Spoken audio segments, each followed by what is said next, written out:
ในฐานะที่เป็นส่วนหนึ่งในความมุ่งมั่นอย่างต่อเนื่องจากฝ่ายบริหารของโอบามาในการจัดลำดับความสำคัญในการกำจัดคนต่างด้าวที่เป็นอาชญากรและผู้ฝ่าฝืนกฎหมายตรวจคนเข้าเมืองอย่างร้ายแรงสำนักงานตรวจคนเข้าเมืองและศุลกากรแห่งสหรัฐอเมริกา ICE ประกาศผลการดำเนินการบังคับใช้กฎหมายระดับชาติในปฏิบัติการ Cross Check เป็นเวลา 7 วันซึ่งนำไปสู่การจับกุมคนต่างด้าวที่ถูกตัดสินว่ามีความผิดทางอาญามากกว่า 2,900 คนผลของการดำเนินการบังคับใช้ที่มีเป้าหมายที่เน้นย้ำถึงความมุ่งมั่นอย่างต่อเนื่องของ ICE และมุ่งเน้นไปที่การจับกุมและกำจัดคนต่างด้าวที่ถูกตัดสินว่ามีความผิดและผู้ที่ขัดขวางระบบการเข้าเมืองของประเทศของเรานายจอห์น มอร์ตันผู้อำนวยการ ICE กล่าวเนื่องจากความพยายามอย่างไม่รู้จักเหน็ดเหนื่อยและการทำงานเป็นทีมของเจ้าหน้าที่ ICE และสายลับในการติดตามอาชญากรรายใหญ่ทำให้เราพบอาชญากรต่างด้าวอย่างน้อย 2,901 คนที่อยู่ในทุกมุมถนนทั่วประเทศของเราการดำเนินการ 7 วันนี้ใหญ่ที่สุดในปฏิบัติการประเภทนี้ที่มีความเกี่ยวข้องในหลายหน่วยงานจากความร่วมมือของเจ้าหน้าที่ ICE และตัวแทนมากกว่า 1,900 รายจากสำนักงานภาคสนาม 24 แห่งของ ICE Enforcement and Removal Operation ERO รวมถึงการประสานงานกับพันธมิตรผู้บังคับใช้กฎหมายของรัฐบาลกลางระดับรัฐและระดับท้องถิ่นของเราทั่วทั้งสหรัฐอเมริกาการจับกุมเกิดขึ้นในทั้ง 50 รัฐและ 4 เขตแดนของสหรัฐ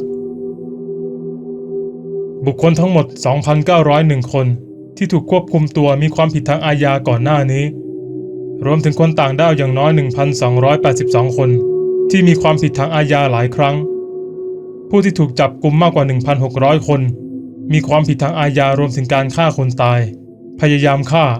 ลักพาตัวปล้นอาวุธค้ายาเสพติดทารุณกรรมเด็กอาชญากรรมทางเพศต่อผู้เยาว์และการทำร้ายร่างกายอย่างรุนแรงจากจำนวนอาชญากรต่างด้าวที่ถูกจับทั้งหมด 2,901 คนมี 42 คนเป็นสมาชิกแก๊งและ 151 คนถูกตัดสินว่ากระทำความผิดทางเพศนอกเหนือจากการถูกตัดสินว่าเป็นอาชญากรแล้วผู้ที่ถูกจับกุม 681 คนยังเป็นผู้ลี้ภัยจากการเข้าเมืองซึ่งก่อนหน้านี้ได้รับคำสั่งให้ออกนอกประเทศแต่ล้มเหลวในการส่งกลับนอกจากนี้ 386 คนกลับเข้ามาใหม่อย่างผิดกฎหมายซึ่งก่อนหน้านี้ถูกไล่ออกจากประเทศหลายครั้งเนื่องจากประวัติอาชญากรรมที่ร้ายแรงผู้ที่ถูกจับกุมอย่างน้อย 146 คนระหว่างการดำเนินคดีถูกนำเสนอต่อทนายความของสหรัฐอเมริกาเพื่อดำเนินคดีในข้อหาต่างๆรวมถึงการกลับเข้าประเทศอย่างผิดกฎหมายหลังจากถูกเนรเทศซึ่งเป็นความผิดทางอาญาที่มีโทษจำคุกสูงสุด 20 ปีผู้ถูกจับกุมได้แก่เฟอร์จิเลโอ โลเปส ลุยส์วัย 54 ปีสัญชาติสาธารณรัฐโดมินิกันซึ่งอาศัยอยู่ในบรอนซ์นิวยอร์กถูกตัดสินลงโทษเมื่อวันที่ 16 พฤศจิกายน 1988 ในข้อหาพยายามฆ่า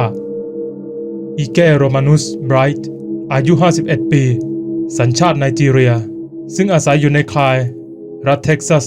เป็นคนต่างด้าวที่หลบหนีจาก ICE ที่ถูกตัดสินว่ามีความผิดเมื่อวันที่ 5 พฤศจิกายน 1986 จากการพยายามฆ่าโฮเซ กาลาโดวัย 51 ปีสัญชาติเม็กซิโกซึ่งอาศัยอยู่ในนอร์ทฮอลลีวูดแคลิฟอร์เนียถูกตัดสินว่ามีความผิดเมื่อวันที่ 21 มีนาคม 1996 ฐานลักพาตัวเด็กอายุต่ำกว่า 14 ปีและกราดยิงในบ้านพักอาศัยกระทรวงยุติธรรมกำลังยื่นฟ้องคดีอาญาฐานกลับประเทศสหรัฐอเมริกาอย่างผิดกฎหมายหลังจากถูกเนรเทศเอียน เคิร์ต คัวร์อายุ 52 ปีสัญชาติตรินิแดดแอนด์โตเบโกซึ่งอาศัยอยู่ในฮอปพอร์ชรัฐนิวยอร์กถูกตัดสินลงโทษเมื่อวันที่ 14 พฤศจิกายน 1975 จากการฆ่าคนตายและถูกตัดสินลงโทษเมื่อวันที่ 12 พฤษภาคม 1995 ในคดีการจำหน่ายสารควบคุมโรเบโต แฮกเก็ต บักกี้วัย 54 ปีสัญชาติปานามาซึ่งอาศัยอยู่ในเมาน์เทนรัฐจอร์เจีย ถูกตัดสินลงโทษเมื่อวันที่ 26 มีนาคม 2008 ฐานล่วงละเมิดเด็กยูฟอร์ด บราวน์วัย 60 ปี สัญชาติจาเมกาซึ่งอาศัยอยู่ในมัดดาเบน รัฐแมสซาชูเซตส์เป็นคนต่างด้าวที่หลบหนีจาก ICE และเป็นผู้กระทำความผิดทางเพศซึ่งถูกตัดสินลงโทษเมื่อวันที่ 2 เมษายน 1986 จากคดีข่มขืนออสติน อัลเฟรโด อลองโซ ฟิอาโลสวัย 36 ปี สัญชาติฮอนดูรัสซึ่งอาศัยอยู่ในเวสต์โคลัมเบีย รัฐเซาท์แคโรไลนาเป็นคนต่างด้าวที่หลบหนีจาก ICE ซึ่งถูกตัดสินว่ามีความผิดเมื่อวันที่ 2 มีนาคม 1998 ในข้อหาทำร้ายร่างกายด้วยอาวุธลักทรัพย์และทำร้ายเจ้าพนักงานของทางการ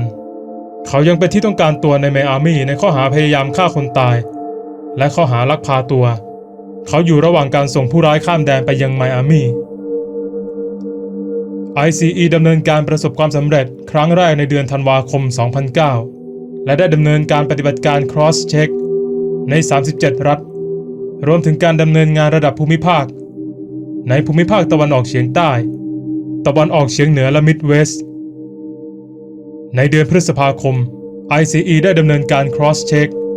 ทั่วประเทศครั้งแรกการดำเนินการ Cross Check ก่อนหน้านี้ส่งผลให้ ICE จับกุมอาชญากรผู้ลี้ภัยและคนต่างด้าวที่ถูกตัดสินว่ามีความผิด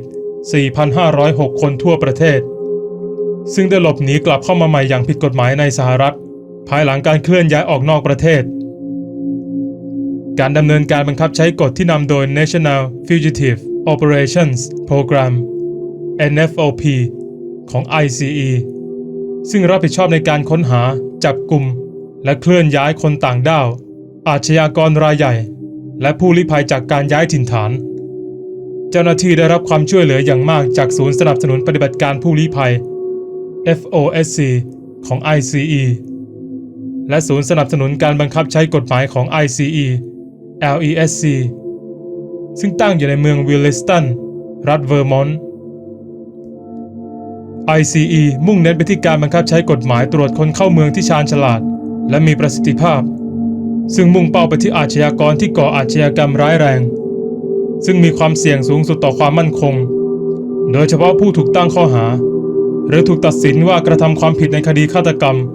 ข่มขืนปล้นทรัพย์ลักพาตัวความผิดเกี่ยวกับยาเสพติดครั้งใหญ่และคุกคามความมั่นคงของชาติ ICE ยังให้ความสำคัญกับการควบคุมและกำจัดผู้ที่เล่นเกมระบบตรวจคนเข้าเมืองซึ่งรวมถึงผู้อพยพย้ายถิ่นฐานหรืออาชญากรต่างด้าวที่เคยถูกเนรเทศออกนอกประเทศและหลบหนีกลับเข้ามาในประเทศอย่างผิดกฎหมาย